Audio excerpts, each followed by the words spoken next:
America राष्ट्रपति Donald Trump ने भारत और पाकिस्तान के बीच परमाणु युद्ध समेत 8 युद्धों को रोकने के अपने दावे को फिर से दोहराया है। ट्रंप ने स्टेट ऑफ द यूनियन के संबोधन में चौंकाने वाला खुलासा करते हुए कहा कि उन्होंने भारत के ऑपरेशन सिंदूर को रोककर पाकिस्तान के 3.5 करोड़ लोगों की जान बचाई थी। ट्रंप ने कहा कि अगर वो बीच में ना आते तो पाकिस्तान पीएम मारे जाते।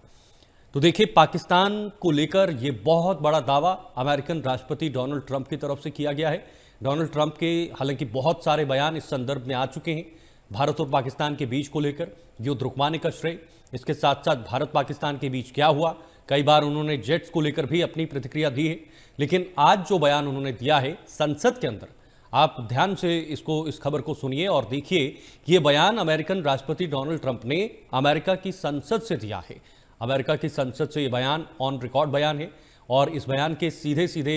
ये निकलकर सामने आता है। उन्होंने कहा कि अगर मैं बीच में नहीं आता भारत और पाकिस्तान के बीच तो शायद बहुत कुछ हो सकता था। आइए आपको जरा सुनाते हैं क्या कुछ कहना है उनका। Pakistan and India would have been a nuclear war. 35 million people said the Prime Minister of Pakistan would have died if it were not for my involvement. Pakistan and India would have been a nuclear war. 35 million people said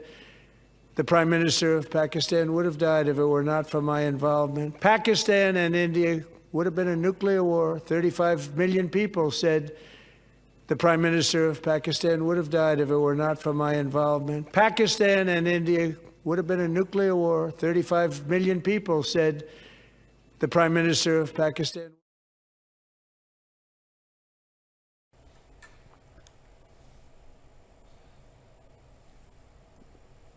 तो आप सुन रहे हैं राष्ट्रपति Donald Trump के बयान को, आपने सुना उन्होंने क्या कुछ कहा। उन्होंने कहा कि अगर उस वक्त हम बीच में नहीं आते तो भारत पाकिस्तान के बीच कुछ भी हो सकता था और पाकिस्तान के पीएम भी मारे जाते और कई लोग भी मारे जाते। ये बहुत बड़ा बयान है भारत के नजरिए से।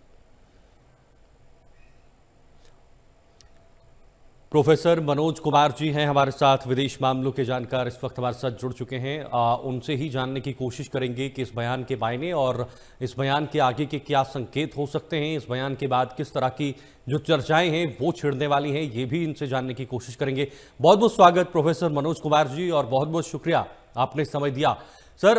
हर उगते हुए सूरज की किरण के साथ डोनाल्ड ट्रंप का एक बयान सामने आया है और कभी टैरिफ को लेकर, कभी भारत पाकिस्तान को लेकर, कभी बाकी युद्धों को लेकर ये तक कहा है कि मेरे आने के बाद मैंने 8 युद्ध रुकवाए हैं। उसमें सबसे बड़ी जो बात निकलकर सामने आई है वो ये है कि भारत पाकिस्तान के बीच जो कॉन्फ्लिक्ट हुआ, अगर मैं बीच में नहीं आता तो पाकिस्तान के पीएम मारे जाते, वहां पर कई सारे लोग मारे जाते। अब हम इस बयान को किस चश्मे से देखें सर? देखिए, सबसे पहले तो हमें समझना होगा कि हाँ। ट्रंप यूएस के राष्ट्रपति हैं और हेड ऑफ द इंस्टीट्यूशन है, और जहाँ पे जिस तरीके से उस कांग्रेस में उन्होंने अपना जो स्टेटमेंट दिया, ये बहुत ही अंतर्राष्ट्रीय जगत में और खास करके भारत के दृष्टिकोण से और साउथ एशिया रीजन के दृष्टिकोण से बहुत ही इंपॉर्टेंट हो जाता है। लेकिन हम किसी भी हेड ऑफ द इंस्टीट्यूशन की जब हम देखते हैं तो ट्रंप 2.0 के आने के बाद से आप देख सकते हैं कि उन्होंने किस तरीके से अपने स्टेटमेंट के चलते पूरे वर्ल्ड के पॉलिटिक्स को जिस तरीके से मतलब आप समझ सकते हैं जो कि एक अलाइनमेंट के तहत चल रहा था इस भूमंडलीकरण में, उसको कहीं ना कहीं हर तरीके से उन्होंने एक तरीके से डिरेल करने का प्रयास किया है। हाँ। और नो डाउट हम सब जानते हैं कि जिस तरीके से ऑपरेशन सिंदूर भारत की सरकार और इंडियन आर्मी ने जो पाकिस्तान पे ऑपरेशन किया, वो बहुत ही सफलता और खास करके जो गोल ओरिएंटेड जो ऑपरेशन था उसको उन लोगों ने अचीव किया। तो अब इस तरीके के स्टेटमेंट आने के बाद से ऑब्वियस है कि ये किस आधार पे कह रहे हैं, क्योंकि आप समझ सकते हैं कि जब ऑपरेशन सिंदूर समाप्त हुआ और जिस तरीके से इंडियन आर्मी ने वहां के जितने भी टेररिस्ट के जो भी अड्डे थे और जो चुन चुन के जिन जिन लोगों को उनके ठिकाने को डिस्ट्रॉय किया, और उसमें अमेरिका का निकल के आना, और भारत ने आज तक अभी तक उनके इस स्टेटमेंट को कि उन्होंने मीडिएट करके इस युद्ध को रुकवाया, तो अभी तक भारत ने कहीं से भी अगर आप अपने फॉरेन मंत्रालय का प्रवक्ता का स्टेटमेंट देख लें, इवन भारत सरकार का देख लें, इंडियन आर्मी का देख लें, तो कहीं से उस चीज को जस्टिफाई नहीं किया गया। तो हम एज ए भारतीय नागरिक होने के नाते हम अपने एजेंसी पे और खास करके इंडियन आर्मी के स्टेटमेंट पे जाना चाहिए कि उन लोगों ने क्या स्टेटमेंट दिया। तो अब मुझे लगता है कि ये आज का स्टेटमेंट आने वाले समय के लिए एक बड़ा ही इंपॉर्टेंट हो जाता है, क्योंकि जियो पॉलिटिक्स में आप देख सकते हैं कि जिस प्रकार से उनका जब चुनाव के आने के पहले वो बोल रहे थे कि हम रसिया यूक्रेन क्राइसिस को, युद्ध को अगर हम रहते तो नहीं होने देते बाइडेन के समय में, लेकिन युद्ध के आने के बाद से आज लगभग आप देख सकते हैं 3 साल पूरा होने जा रहा है, लेकिन अभी भी युद्ध समाप्ति की तरफ नहीं है। इसी तरीके से ईरान और खास करके जो इजराइल का जो कॉन्फ्लिक्ट था उसमें किस तरीके से वो बचाते बचाते लास्ट में उनको उतरना पड़ा। आप देख सकते हैं इजराइल और फिलिस्तीन के कॉन्फ्लिक्ट्स में तो उनकी कथनी और करनी बहुत ही मतलब दिखता है। आज के डेट में इस टेक्नोलॉजिकल वर्ल्ड में सूचना का तंत्र है, इंफॉर्मेशन है और हर चीजें बाहर निकल के आ जाती हैं। तो मुझे लगता है कि आने वाले समय में इस स्टेटमेंट का एक बड़ा ही खास करके साउथ एशिया रीजन में जिस तरीके से उनका स्टेटमेंट आया है, मुझे लगता है कि गवर्नमेंट ऑफ इंडिया को इस पे त्वरित ही कोई इस पे स्टेटमेंट आएगा कि उनकी बात वो क्या कहना क्या चाह रहे हैं। क्योंकि ऑब्वियस है कि ये चीज तो हम सब देख रहे हैं कि भारत ने ऑपरेशन सिंदूर चलाया, लेकिन इस तरीके का स्टेटमेंट कि हमने अगर मैं नहीं पढ़ता तो इस तरीके की स्थिति होती, तो मुझे लगता है कि ये हो सकता है कि बहुत सारी चीजें अंतर्राष्ट्रीय जगत में हमें सर, बताया इसमें नहीं जाता, नहीं आता है। दो जो बातें निकलकर सामने आ रही हैं मनोज जी, 2 एंगल या 2 नजरिए इस बयान में हैं। पहला ये है, डोनाल्ड ट्रंप ने बयान दिया, उन्होंने कहा कि युद्ध मैंने नहीं रुकवाया होता तो पाकिस्तान के पीएम मारे जाते। ये हम मानने के लिए तैयार नहीं कि डोनाल्ड ट्रंप ने युद्ध रुकवाया, और विपक्ष कह रहा है कि डोनाल्ड ट्रंप ने ही बीच में किया था, इस वजह से ये सब हुआ है। लेकिन अब जबकि वो कह रहे हैं कि पाकिस्तान के पीएम मारे जाते, पाकिस्तान के लोग मारे जाते, तो इससे ये भी संकेत मिल रहे हैं कि भारत उस वक्त एक मजबूत पोजीशन में था। तो 2 अलग अलग पहलू हुए, दोनों पहलुओं को मैं आपसे साधारण शब्दों से समझना चाहूंगा। जी जी, बिल्कुल बिल्कुल, आपका ये सवाल बहुत ही मतलब पॉजिटिव डायरेक्शन में है, क्योंकि आज अगर हम जब भारत की तुलना पाकिस्तान से करते हैं तो आप देख सकते हैं 1947 से लेके भारत और पाकिस्तान के बीच में पाकिस्तान कभी भी डायरेक्ट वार में कभी भी भारत के साथ उस तरीके से उसको बढ़त नहीं मिल सकती है। वो हमेशा एक तरीके से जो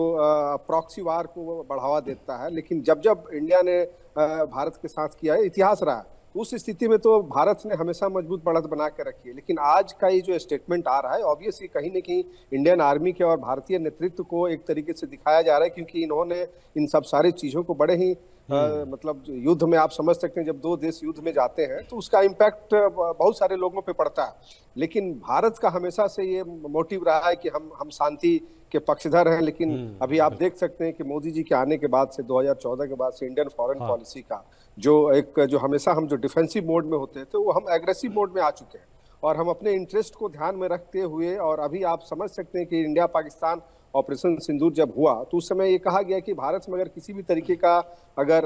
घटनाएं घटती हैं पाकिस्तान के धरती से या पाकिस्तान के प्रायोजित द्वारा, तो हम उसे एक वार के रूप में देख सकते हैं। तो ऐसा नहीं कि ऑपरेशन सिंदूर आज भी जारी है, अगर हम गवर्नमेंट ऑफ इंडिया के स्टेटमेंट को देखें तो आज भी एग्जिस्ट कर रहा है। तो नो डाउट इसमें बिल्कुल ये भारत की जो पक्ष है और भारत की जो एक मैच्योरिटी है, खास करके इंडियन आर्मी और नेतृत्व ने जिस तरीके से फ्री हैंड दिया है इंडियन आर्मी को, जो अपनी सुरक्षा के लिए किसी भी स्तर तक जा सकता है, और ये हम देख सकते हैं। वो चाहे आप गलवान वाली घाटी को भी देख सकते हैं। इस बयान की जो कंसिस्टेंसी है वो कहां तक जाएगी? क्योंकि ऐसा पहली बार नहीं, पहले भी बहुत बार उन्होंने बयान दिया है और बदला भी है, दूसरे दिन अलग बयान आता है। ये जो बयान सामने आया है, हालांकि ये संसद में दिया गया बयान है, ऑन रिकॉर्ड बयान है, तो क्या आपको इसमें कंसिस्टेंसी नजर आ रही है?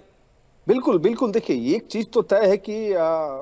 पाकिस्तान उस समय जब भारत ने जब आक्रमण किया और ऑपरेशन सिंदूर जब चलाया, तो ऑब्वियस है कि आप उस समय के स्टेटमेंट को देख सकते हैं कि पाकिस्तान ने ऑब्वियस है कि अमेरिका के प्रेसिडेंट से बात की है, और उसमें जिस तरीके का उस समय पाकिस्तान की जो स्थिति थी, पूरे वर्ल्ड की मीडिया ने देखा और भारतीय मीडिया ने भी उसको बड़े अच्छे तरीके से दिखाया। और आप देख सकते हैं कि ट्रंप का जो स्टेटमेंट आया, जिस तरीके से उस समय उन्होंने नोबेल पीस प्राइज के लिए अपने आप को मीडिएटर के रूप में प्रस्तुत किया, नो डाउट शहबाज शरीफ और जनरल मुनीर, हम सब जानते हैं उनका एक पैर अमेरिका में रहता है, और जिस तरीके की स्थिति बनी होगी उन लोगों ने कम्युनिकेशन किया होगा, लेकिन उन्होंने मीडिएट करके भारत के जो एक लीडिंग जो पोजीशन था उसको कहीं न कहीं एक तरीके से मिलाइन करने का प्रयास किया, और उसको इंडियन आर्मी ने ने बड़े अच्छे तरीके से, जो हमारे प्रवक्ता एमईए के थे उन लोगों ने बड़े अच्छे से जवाब दिया कि भारत सरकार का क्या रुख था। तो मुझे लगता है कि आने वाले समय में इन स्टेटमेंट के ऊपर ऑब्वियसली कि भारत सरकार का भी जरूर इस पे कोई ना कोई स्टेटमेंट आएगा, तभी जाके एग्जैक्ट हम इस चीज को देख सकते हैं। लेकिन एज ए राजनीतिक एनालिसिस के रूप में अगर हम देखते हैं तो इसमें ऑब्वियसली कि भारत की एक बढ़त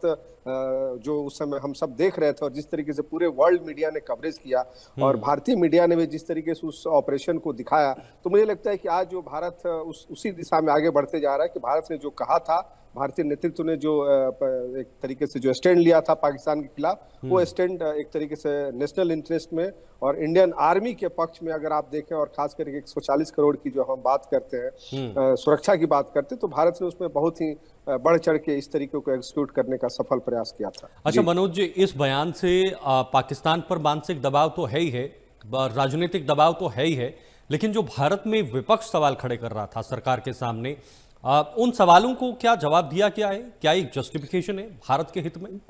देखिए, एक चीज आप समझना होगा कि भारत एक लोकतांत्रिक देश है और यहाँ पे अपोजिशन का एक रोल होता है, लेकिन आज का जो अपोजिशन है वो कहीं ना कहीं व्यक्ति और पार्टी के विरोध में वो नेशनल इंटरेस्ट के खिलाफ में काम करने लगा है। आप देख सकते हैं कि भारत की जितने भी पॉजिटिव चीजें हुई हैं उस हर स्टेटमेंट को अपोजिशन ने यहाँ पे बड़े ही तरीके से उसको एक तरीके से क्रिटिकल असेसमेंट करने का प्रयास किया है और भारत में ही नहीं बल्कि विश्व के मीडिया के सामने भी जाके, विश्व की धरती पे भी जाके यहाँ के लीडर ऑफ अपोजिशन है वो भारत को कहीं ना कहीं एक तरीके से डिमीन करने का प्रयास करते हैं। लेकिन आज का जो ट्रम्प का स्टेटमेंट है वो सारी तरीके से पूरी तरीके से एक तरीके से अपोजिशन का जो एक भूमिका था वर्तमान सरकार के खिलाफ, वो पूरी तरीके से एक्सपोज कर रहा है कि वो लोग किस तरीके से गलत नैरेटिव फैलाने का प्रयास कर रहे थे। और इसमें बहुत सारी एजेंसीज के निकल के आ गए हैं कि ये बिल्कुल एक टूल किट का हिस्सा है, क्योंकि आप देख सकते हैं कि भारत ने पिछले 11 सालों में 12 सालों में जिस तरीके से वो चाहे आर्थिक हो, सामाजिक हो, राजनीतिक हो, सामरिक हो, स्ट्रेटेजिक हो, फॉरेन पॉलिसीज हो, सब में बढ़त बनाया है और भारत आज इसीलिए चौथी अर्थव्यवस्था बन के सामने दिख रहा है। तो ये कहीं ना कहीं आज की जो अपोजिशन है, क्योंकि हम सब जानते हैं कि इस ग्लोबलाइजेशन वर्ल्ड में आप जब तक अपने नेशंस के नागरिकों को वर्ल्ड के इकोनॉमी से और सुरक्षा प्रदान नहीं करेंगे तब तक जो विकसित भारत का भी जो हम कंसेप्ट लेके चल रहे हैं उसको प्राप्त नहीं कर सकते। और भारत सरकार इसमें पूरी तरीके से तत्पर है और शायद आज का जो स्टेटमेंट है अपोजिशन जो यहाँ पे जो जिस चीज को लेके ऑपरेशन सिंदूर को लेके जो क्वेश्चन मार्क खड़ा कर रहे थे, शायद मुझे लगता है कि उन्हें जवाब अच्छे तरीके से मिल गया है। जी बिल्कुल उस चीज़ को जस्टिफाई किया है। बहुत बहुत शुक्रिया आपका तमाम जानकारी के लिए और हमारे साथ जुड़ने के लिए। आप जुड़े, आपने महत्वपूर्ण समय हमारे साथ साझा किया। मनोज कुमार जी हमारे साथ बने हुए थे